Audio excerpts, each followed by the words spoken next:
We're going to take a look at the Shape D-Box camera power charger kit, and this is originally designed for some Canon DSLRs and the Blackmagic Pocket 4K. But looking at their website, it is compatible with the Canon C100, primarily the 8-volt for powering the camera. It includes the Shape D-Box V battery plate and 98 watt-hour lithium-ion battery.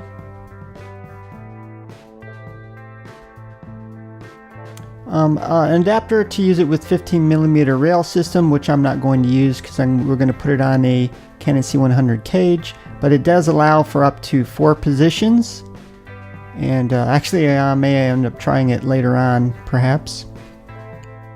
It comes with a AC power adapter to recharge the battery and also put it in studio mode. Accessory kit for Allen wrenches and screws.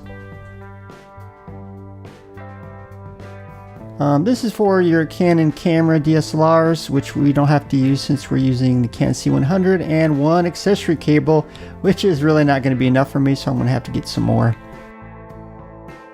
The reason we decided on the Shape D-Box was because I wanted something as thin and small as possible. It also uses the mini V-Lock batteries as well, and is also compatible with my Canon C100.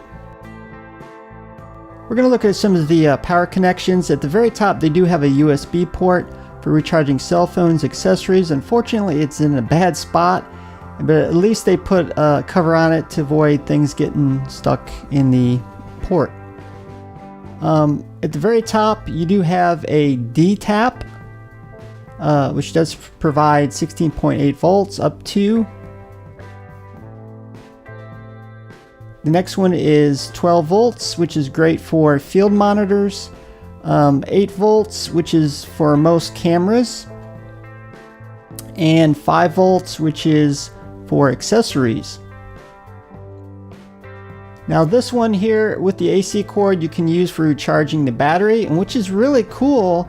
The last one you can use your rig without the battery, so you can power it in studio mode without having to have batteries for all your devices. We're going to take a look at the V-Lock battery. This one happens to be 98 watt hours, and at the top the battery you also have a additional D-tap, and at the bottom a USB port. On the other side, you do have 5 indicator lights showing the amount of battery left. Each one is 20% of battery capacity. Well, that's pretty much it for right now. In the future, we are going to show it once we have it rigged out and we get all the cords to give you an idea how you could use something like this to power your rig.